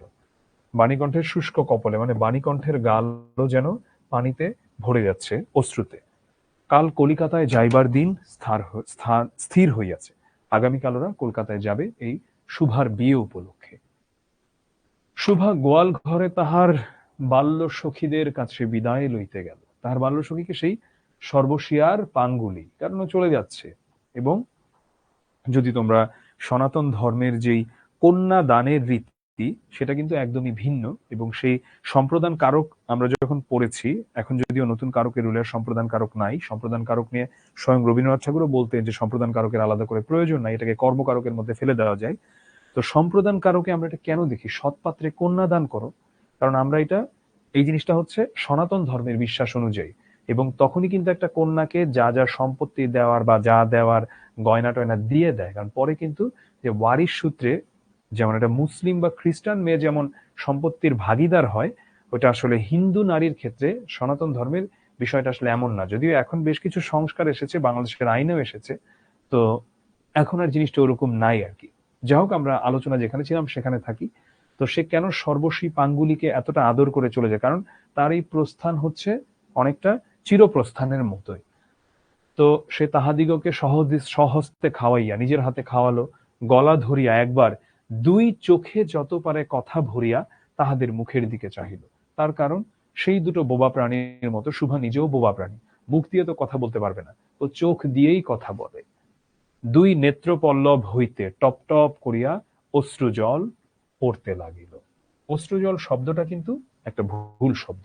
এটা যদিও রবীন্দ্রনাথ তার অনেক লেখায় ব্যবহার করেছেন, কিন্তু অশ্রুজল শব্দটা সাহিত্যের ক্ষেত্রে কিছু জায়গায় সেটার ব্যবহারটা গ্রহণযোগ্য হতে পারে, কিন্তু এমনিতে সেটা ভুল একটা শব্দ। কারণ অশ্রু মানেই হচ্ছে চোখের জল বা চোখের পানি। আর তুমি বলতে পারো অশ্রু, অথবা তুমি বলতে পারো চোখের জল। অশ্রু জল যদি বলো তাহলে সেটা ভুল। কিন্তু আমরা অনেক গানেও দেখতে পাই, হাবিব ওয়াহিদের গানেও আছে অশ্রু জল। কিন্তু অশ্রু জল রবীন্দ্রনাথ ঠাকুর অনেক ব্যবহার করেছে অশ্রু জল, কিন্তু অশ্রু জল এমনিতে ব্যাকরণগত দিক থেকে একটা ভুল শব্দ। আমরা সেই ভুলে যাচ্ছি না, সাহিত্যের অর্থে সেটা ঠিক আছে, সাহিত্যে ব্যবহার হিসেবে। দুই নেত্র পল্লব হইতে টপ টপ করিয়া অশ্রু জল পড়িতে লাগিল। সেদিন শুক্লা দ্বাদশীর রাত্রি। শুক্লা দ্বাদশীর রাত্রি আমাদের এখন একটু দেখতে হবে প্রথমে শুক্লপক্ষ কি কৃষ্ণপক্ষ কি। আমরা অনেক গানে এগুলোর কথা শুনেছি, অনেকবার এগুলোর কথা জেনেছি, কিন্তু আমরা অনেকেই জানি না একদম বেসিক জিনিস। আমরা ঈদের চাঁদ দেখি, ঈদের চাঁদটা কেন চিকন হয়, আবার দিনের অনেক সময় মাসের অনেক সময় চাঁদ কেন বড় হয়। এই বিষয়টা আমাদের একটু জানা উচিত আমার মনে হয়, যে কখন পূর্ণিমা হয় কখন অমাবস্যা হয়। তো আমি খুব বেশি আলোচনায় যাব না, আমি শুধু শুক্লপক্ষ কৃষ্ণপক্ষ নিয়ে বেসিক একটা কথাবার্তা বলবো। প্রথমে আমাদের দেখতে হবে শুক্ল মানে কি।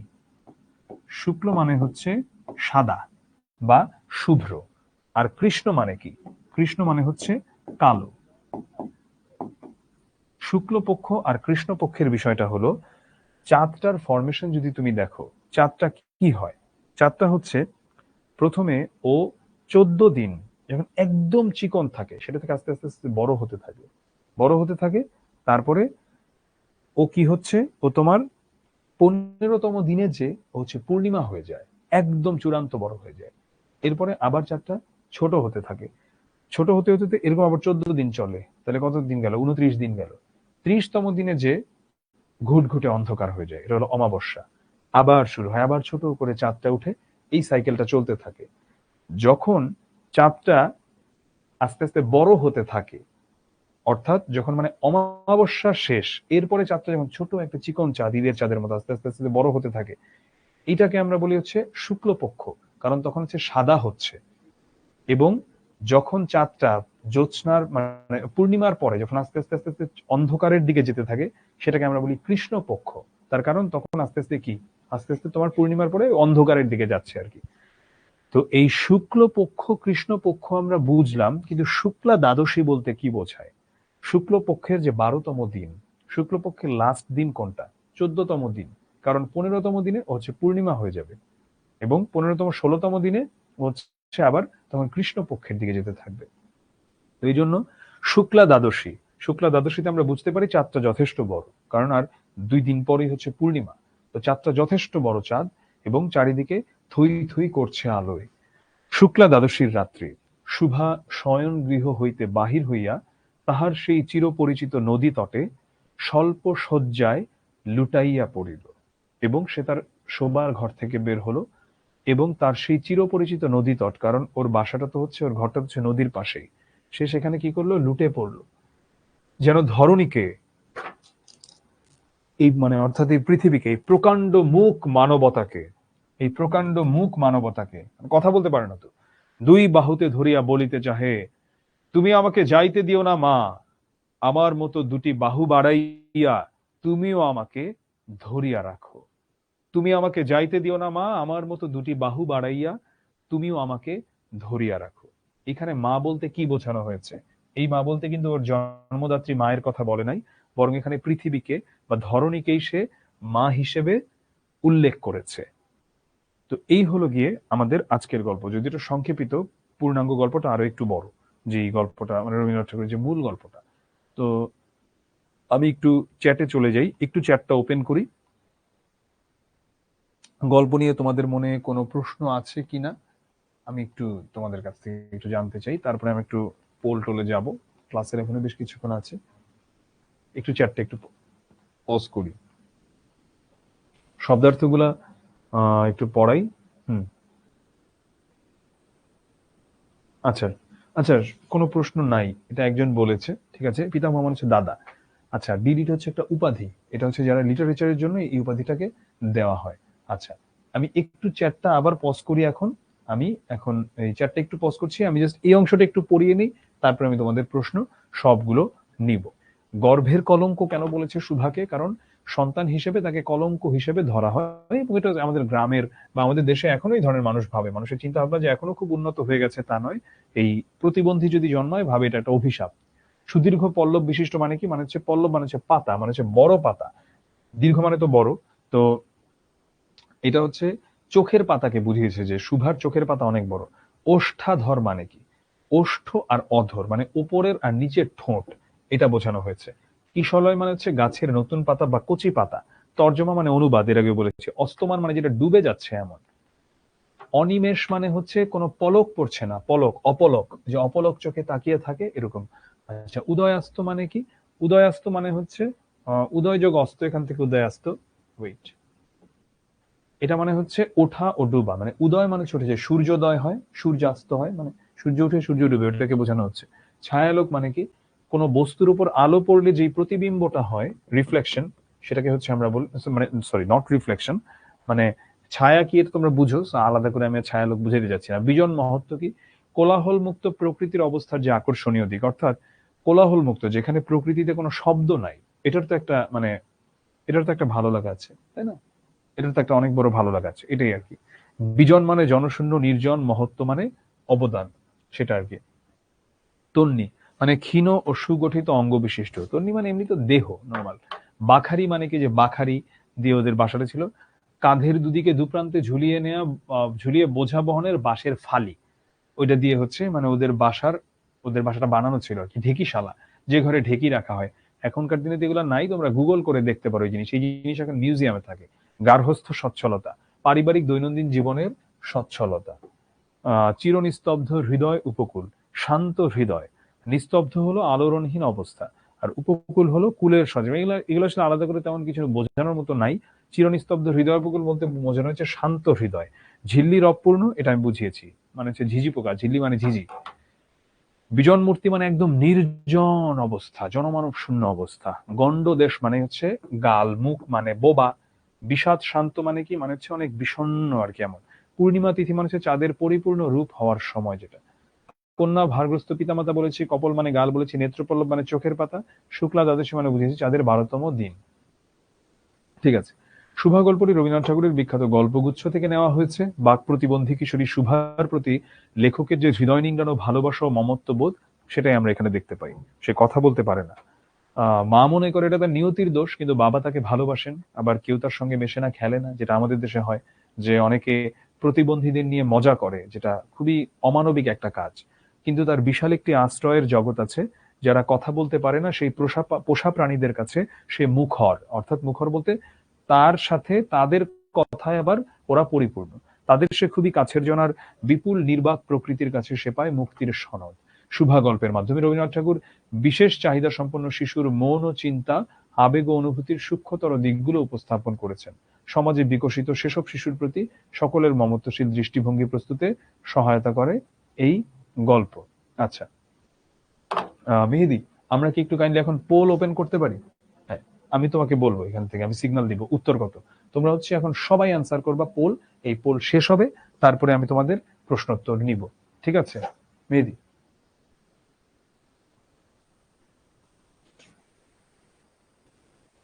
আমি তোমাদেরকে এক একটা উত্তর করতে সময় দিব 15 সেকেন্ড।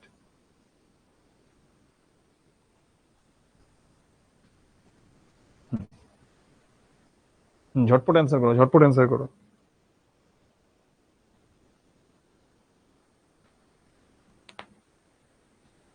তর্জমা শব্দের অর্থ কি?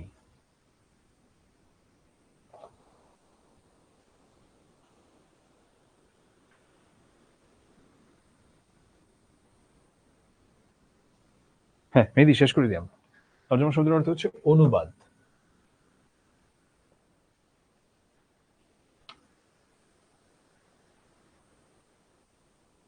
শুভার নাম সুভাষিনী রেখেছিল কে? অপশন এ শুভার মা, অপশন বি শুভার বাবা, অপশন সি শুভার বড় বোন, অপশন ডি শুভার চাচা। ঝটপট অ্যান্সার করো, এখনই দেখবা পোলটা লাইভ হয়ে যাবে। সো হ্যাঁ, অ্যান্সার করো, অ্যান্সার করো, অ্যান্সার করো তাড়াতাড়ি। হুম, হয়েছে, পোল লাইভ হয়ে গেছে, তাড়াতাড়ি অ্যান্সার করো। তোমরা 10 সেকেন্ড পাচ্ছ।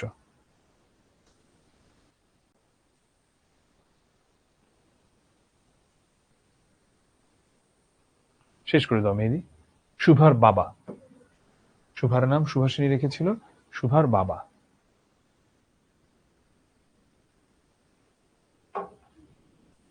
মেহেদি, মেহেদি, শুভা নিজেকে বিধাতার কি মনে করত? অপশন এ দান, অপশন বি অভিশাপ, অপশন সি উপহার, অপশন ডি সৃষ্টি। তোমরা এটা উত্তর করার জন্য সময় পাচ্ছ 15 সেকেন্ড, উত্তর করো।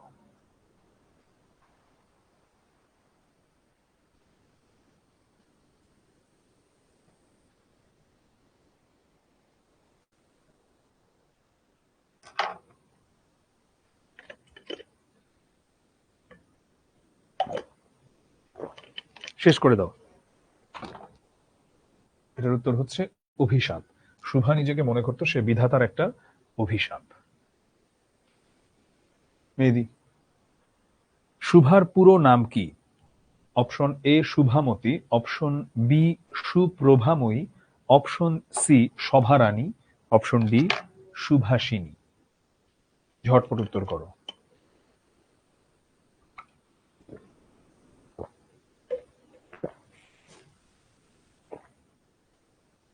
তোমরা সময় পাচ্ছ 10 সেকেন্ড উত্তর করার জন্য। কারণ এখানে তো ভাবার কিছু নাই, এটা পারলে অ্যান্সার করবা, না পারলে জিরো পাবা।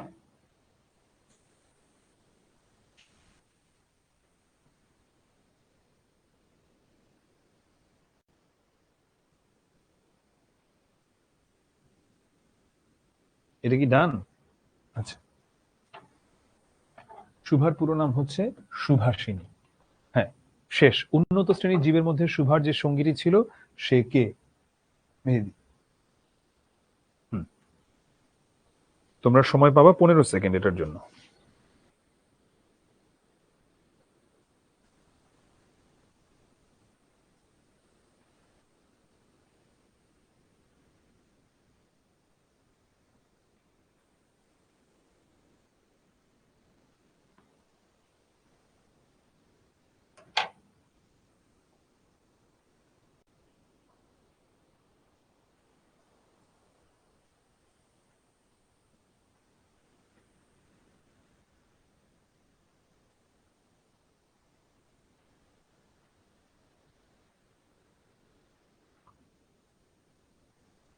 শেষ করে দাও মেহেদি।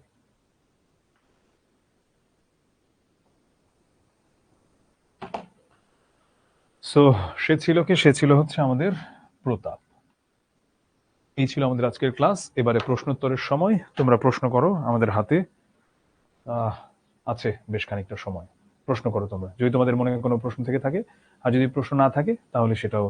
ডি লিট একজন জিজ্ঞেস করছে, ডি লেট না, ডি লিট এটা হচ্ছে সাহিত্যের জন্য এই উপাধিটা দেয়া থাকে। আমাদের ঢাকা বিশ্ববিদ্যালয়ে দেয়, অক্সফোর্ড ইউনিভার্সিটিও দেয় এটা আর কি।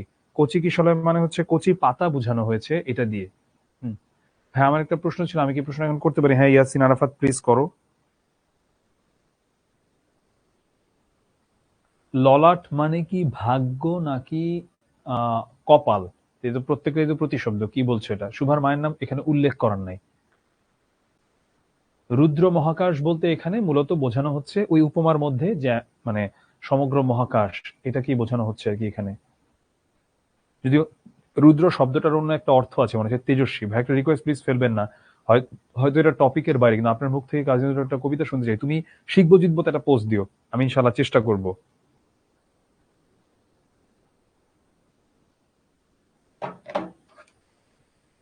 থ্যাংক ইউ যে আমার গলার স্বর তোমার ভালো লেগেছে। স্যার শুভা থেকে কি একটা সিকিউ কমন থাকবে? মোটামুটি শিওর একটা সিকিউ থাকবে। রুদ্র মহাকাশ একটু আগে বুঝিয়েছি। ভাইয়া কোথা দিয়ে চলে গেছে বুঝতে পারছি না। বুঝলাম না, কি কোথায় চলে গেছে? ও সময়, আচ্ছা আচ্ছা আচ্ছা। ভাইয়া একটা রিকোয়েস্ট, আচ্ছা কবিতা শাহাদাত বলেছে, আচ্ছা তোমাদের যদি আজকের ক্লাসটা ভালো লেগে থাকে তোমরা অবশ্যই শিখবো জিতবো গ্রুপে কিন্তু পোস্ট করবা। কারণ আমাদের সোশ্যাল মিডিয়া এত ফালতু জিনিসে ফ্লাডেড, ফেসবুকটার দিকে তাকালে মনে হয় এটার সাথে কমলাপুরের ময়লার ঢিবির খুব একটা পার্থক্য নাই। তো এখানে ভালো জিনিসের অনুরণন বেশি হয়। তাই এই যে আজকের ক্লাসটা যদি ভালো লেগে থাকে তাহলে তোমরা অবশ্যই শিখবো জিতবো গ্রুপে পোস্ট করবা। তাহলে তোমাদের যে ব্যাচমেটরা লাইভ ক্লাস দেখে নাই তারাও লাইভ ক্লাসে আরো আগ্রহী হবে, এবং সবার মধ্যে একটা ভালো লাগা কাজ করবে। কারণ ভালো জিনিসের কিন্তু শক্তিটা অনেক বেশি। একটা এলাকায় 5টা মাস্তান ইউনাইটেড থাকে, কিন্তু এত ভালো মানুষ, ভালো মানুষগুলো ইউনাইটেড না। তো ভালো জিনিসের যেহেতু শক্তি বেশি, আমরা চেষ্টা করবো ভালো কথা বেশি বলতে। এবং যদি ভালো কথা বলার মতো কিছু না থাকে আমরা অনেক সময় চুপ থাকবো, তো আমরা ফালতু কথা বলবো না। তাই গ্রুপে তোমরা পোস্ট করবা শিখবো জিতবোতে। ডিলিট উপাধি দেয় মূলত সাহিত্যে স্বীকৃতি হিসেবে। রুদ্র মহাকাশ আমি বুঝিয়েছি। আল মামুন বলছে ওদের বাড়িতে ঢেকে আছে। ওয়াও মামুন, তোমাদের বাসা কোথায়? একটু নিচে যাই তো মেহেদি। ললাট মানে ভাগ্য, হ্যাঁ। আচ্ছা,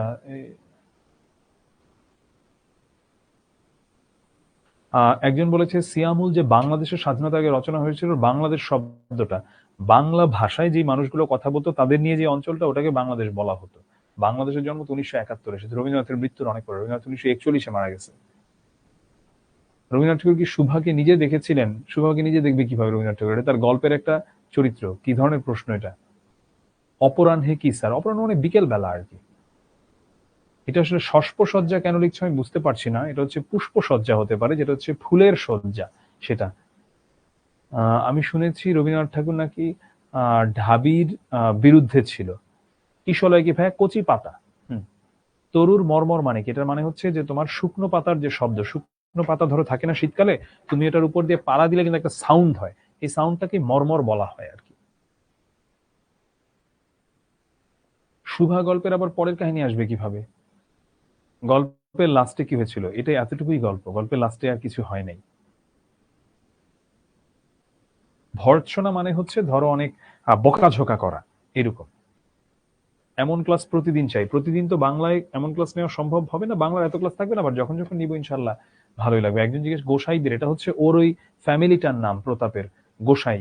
আর আমি শেষ একটা প্রশ্নের উত্তর দিয়ে শেষ করে দিচ্ছি। একজন জিজ্ঞেস করেছে দার্শনিক মানে কি। তো কাকে দার্শনিক বলা হয়? যার একটা দর্শন আছে, যে তার দর্শনকে নানাভাবে সে প্রকাশ করে এবং অনেকের কাছে ভালো লাগে, তার সেই দর্শনটাকে গ্রহণ করে। সক্রেটিস একজন দার্শনিক ছিলেন, এবং হালের আহমদ ছফা একজন দার্শনিক ছিলেন, আবার অধ্যাপক আব্দুর রাজ্জাক একজন দার্শনিক ছিলেন। এমন। ঠিক আছে, এতটুকু পর্যন্ত আমাদের ক্লাসটা থাকলো। তোমাদের মনে এরপরেও কোনো প্রশ্ন থাকলে তোমরা গ্রুপে করবা নাকি না? আমাদের তো আরো সময় আছে না মেহেদি? 5 মিনিট আছে, ঠিক আছে। আচ্ছা, আমি আর একটু প্রশ্ন নেই তোমাদের কাছ থেকে। দেখি, সরি, আমি মনে করছিলাম 6টা 10-এ শেষ। হ্যাঁ। ও মাই গড, আমি এত লেখা তো বুঝতেছি না, এত ফাস্ট এত প্রশ্ন যাচ্ছে, একটা আমি পড়তে পারতেছি না। পুষ্প সজ্জা আমি বলছি, পিতামহ মানে হচ্ছে দাদা, ভর্ৎসনা মানে বকা দেওয়া, জাগরুক মানে জাগ্রত, এটা বুঝিয়েছে। মৌলভীবাজার আসবেন নাকি? আসলে তো মাধবপুর অবশ্যই আসবেন। আমি মৌলভীবাজার অনেকবার আসছি আমার জীবনে। আমার প্রশ্ন হচ্ছে চিরনিস্তব্ধ হইতে পারে, যে অলওয়েজ নিস্তব্ধ, মানে কোনো শব্দ নাই এমন। নিরলসা তন্নী নদী বলতে বুঝিয়েছে যে একটা ছোট নদী, যে একটা ছিমছাম পরিপাটি বয়ে চলা নদীর মতো। সুভার কি বিয়ে হয়েছিল, সেটা গল্পকারই ভালো বলতে পারবেন। আজকের ক্লাসটা ঝিল্লি রব পূর্ণ তৃণভূমি মানে হচ্ছে ওসমান, ঝিল্লি মানে হচ্ছে ঝিঝি পোকা, রব মানে হচ্ছে শব্দ, ঝিল্লি রব পূর্ণ মানে হচ্ছে ঝিঝি পোকার শব্দে পরিপূর্ণ। আচ্ছা,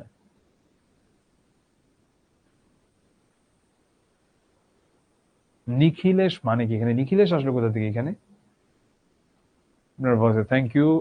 সুকেশিনী শব্দের অর্থ হচ্ছে যার চুল অনেক সুন্দর, যেই নারী, তাকে হচ্ছে বলা হয় সুকেশিনী। এই মৌলভীবাজার আসবেন, একই জিনিস বারবার লিখো না তো। দস্তুর মতো মানে কি? দস্তুর মতো মানে হচ্ছে যতটুকু সম্ভব চেষ্টা করা যায়, ফারিকা, এরকম আর কি। নোয়াখালী কখনো এসেছেন? আমি কখনো নোয়াখালীতে যাই নাই, কিন্তু নোয়াখালীর আশেপাশে অনেক গিয়েছি, ফেনী টেনে গিয়েছি অনেকবার। নিদ্রাকর্ষণ, আমি জানি না কোথা থেকে এই শব্দগুলো দিচ্ছ। এখানে আমাদের কোথায় নিদ্রাকর্ষণ শব্দটা ছিল? ছিল কি? আর তোমার কোন প্রশ্নের উত্তর পাও না? ইয়াসিন আরাফাত, একটু ইয়ে করে দাও, একটু বলো আমাকে, তোমার কোন প্রশ্নের উত্তর পাও নাই? দিনাজপুরে তো আমি অনেকবার গিয়েছি। নদীর নাম কি? নদীর নামটা উল্লেখ করা নাই এখানে। নদী বানানটা তুমি ভুল লিখছো, নদী বানান দ দীর্ঘইকার। বরঞ্চ মানে কি? এটা কিভাবে বলবো ভাই? যদি আমাদের ক্লাস 10-এ উঠে বরঞ্চের অর্থ জিজ্ঞেস করতে হয়, তাহলে খুব দুঃখজনক। শুক্লা দাদার সাথে কি বুঝিয়েছি আকলিমা? আমার মনে হয় তুমি ক্লাসে পরে এসেছো, ক্লাসটা পরে দেখে নিও। একটু দেখি তো। পুরো কি জানি এটা এই যে রচনা লিখতেছে, ঢাকা বোর্ডে একজন শিক্ষার্থী, এবার ঢাকা বোর্ডে তা থেকে আমার পরীক্ষার সময় কি প্রশ্ন আসার সম্ভাবনা আছে। এবার 2024 সালে যেটা এসেছে, সেই গদ্য পদ্য থেকে সৃজনশীলে আসতেই পারে। ওগুলো আগে ওইসব ব্যাপার ছিল, এটা আসলে ওটা আসবে না, এটা আসলে ওটা আসবে না, এমন আসতেই পারে সৃজনশীলে। কুমিল্লা রিসেন্টলি আসার কোনো প্ল্যান নাই আমার। ময়মনসিংহে আমি গিয়েছি, আকুয়াতে গিয়ে যাওয়া হয়েছিল আমার, আকুয়া চুকাইতলা। বাংলাদেশের প্রায় বেশিরভাগ জেলাতে আমার কখনো না কখনো যাওয়া হয়েছে। ব্রাহ্মণবাড়িয়াতে আমি অনেকবার গেছি। আচ্ছা, এই উপরে উপরে উপরে একটু ভিতরে কি জানি লিখছে একজন, অনেক বড় রচনার মতো একটা। কথাগুলো খুব ভালো লাগে। আপনার মতো এত শুদ্ধ কিভাবে বলতে পারবো? শুদ্ধ বলার জন্য আমাদেরকে প্রথমে এমন কারো কথা শুনতে হবে যে শুদ্ধ বাংলায় কথা বলে। সো তোমরা আরজি কিবরিয়ার শো শুনতে পারো, উনি খুবই শুদ্ধ বাংলায় কথা বলেন। আর হুমায়ুন আহমেদ, সরি, হানিফ সংকেতের কথা শুনতে পারো। কলকাতার বললে অনেকে আছে, কবির সুমনের কথা শুনতে পারো। তোমার যাকে ভালো লাগে এমন কাউকে, বোরিং কোনো কিছু না। যেমন তুমি, আমি বলতে পারি তুমি নিউজ প্রেজেন্টেশন শুনতে পারো, কিন্তু নিউজ প্রেজেন্টেশন বেশিরভাগের কাছে বোরিং লাগবে এখন খবর শুনতে। সো এই জন্য তোমার কাছে ভালো লাগে এমন কিছু যে শুদ্ধ বাংলায় কথা বলে, তার কথা শুনলেই হবে। আচ্ছা, আমরা তাহলে ক্লাসটা এখন শেষ করে দিচ্ছি। আমার গ্রামের বাড়ি হচ্ছে চাঁদপুরের কচুয়াতে। সো এখানে শেষ করছি। তোমাদের যদি এরপরেও মনে কোনো প্রশ্ন থেকে থাকে, তোমাদের গ্রুপ আছে, সেখানে তোমরা প্রশ্ন করবে এবং সেখানে যথাসাধ্য উত্তর পেয়ে যাবে। আমি কিংবা আমাদের বাংলা টিমের যে কেউ তোমার উত্তর দিয়ে দিবে এরপরেও যদি তোমার মনে কোনো প্রশ্ন থেকে থাকে। আর আজকের ক্লাসটা তোমার ভালো লাগলে অবশ্যই শিখবো জিতবো গ্রুপে তুমি পোস্ট দিয়ে দিবে। কারণ ওই যে বললাম, ভালো জিনিসের অনুরণন অনেক বেশি। সবার জন্য শুভকামনা থাকলো। সবাই ভালো থাকো, সুস্থ থাকো, ইনশাল্লাহ আমাদের দেখা হবে শীঘ্রই। আল্লাহ হাফেজ, সালাম আলাইকুম।